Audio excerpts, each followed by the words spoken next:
మంచిర్యాల జిల్లాలో ఓ వ్యక్తి కోర్టుకు హాజరై తిరిగి ఇంటికి వెళ్తూ ఉండగా కారు ఢీకొని చనిపోయాడు. ఈ ప్రమాదం మందమరిలో జరిగింది. కోటపల్లి మండలం ఎదులబందం గ్రామానికి చెందిన 50 ఏళ్ల దివ్యాంగుడైన బక్కయ్యపై 4 ఏళ్ల క్రితం ఎస్సీ ఎస్టీ అట్రాసిటీ కేసు నమోదైంది. డేటు ప్రకారం క్రమం తప్పకుండా పేచీలకు హాజరవుతున్నాడు. ఈ క్రమంలోనే కోర్టుకు హాజరై తిరిగి ఇంటికి వెళ్తూ ఉండగా మందమరిలో కారు ఢీకొని బక్కయ్య చనిపోయాడు.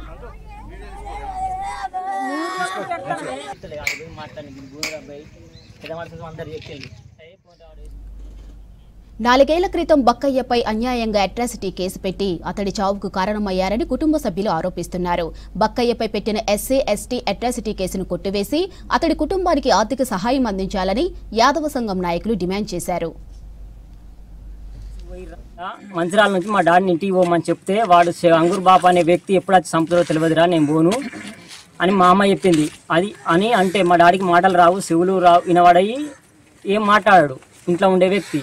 ఇట్లా అనవసరంగా పెద్ద శేఖర్ని ఇట్లా కేసు పెట్టిన మా వాళ్ళ మీద అంటే 5 లక్షల రూపాయలు ఇస్తే నేను కేసు విత్డ్రా చేయించుకుంటా, నేను ఏమైనా చేయగలుగుతా. నువ్వు కాదు, నీ అటువంటి వాళ్ళు 100 మంది వచ్చినా నేను ఎవరు చెప్పినైనా, ఇవే సార్ చెప్పినా నేనా, నీ హోమ్ మినిస్టర్ చెప్పినైనా నాకు 5 లక్షలు ఇస్తే కేసు వాపసు చేసుకుంటాను జగశేఖర్ అనడం జరిగింది. నువ్వు ఎన్ని రోజులు పోయినా నీ కొడుకో, నీ బిడ్డో, నీ అవ్వో, నీ అయ్యో ఇక్కడైతే ఉంటుంది కదా, వాళ్ళని ఏ రకంగానైనా మేము చంపేస్తాం, ఏ రకంగా చేస్తాం అని అంగూర్ బాపు అనుడు.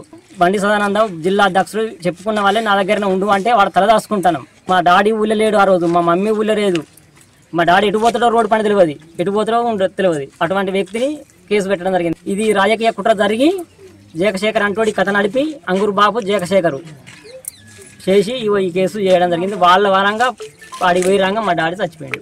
గత పాలకులు చేసినటువంటి అన్యాయం ఇది. అంగబక్కయ్య అనే ఒక మూగ వ్యక్తి, అతనికి మాటలు రావు, చెవులు వినబడాయి.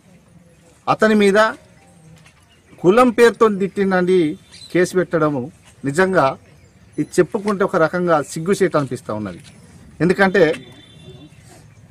అతనికి పుట్టుగానే మాటలు రావు, చెవులు వినబడాయి. మరి ఆయన కులం పేరుతో ఎట్లా తిట్టిండు?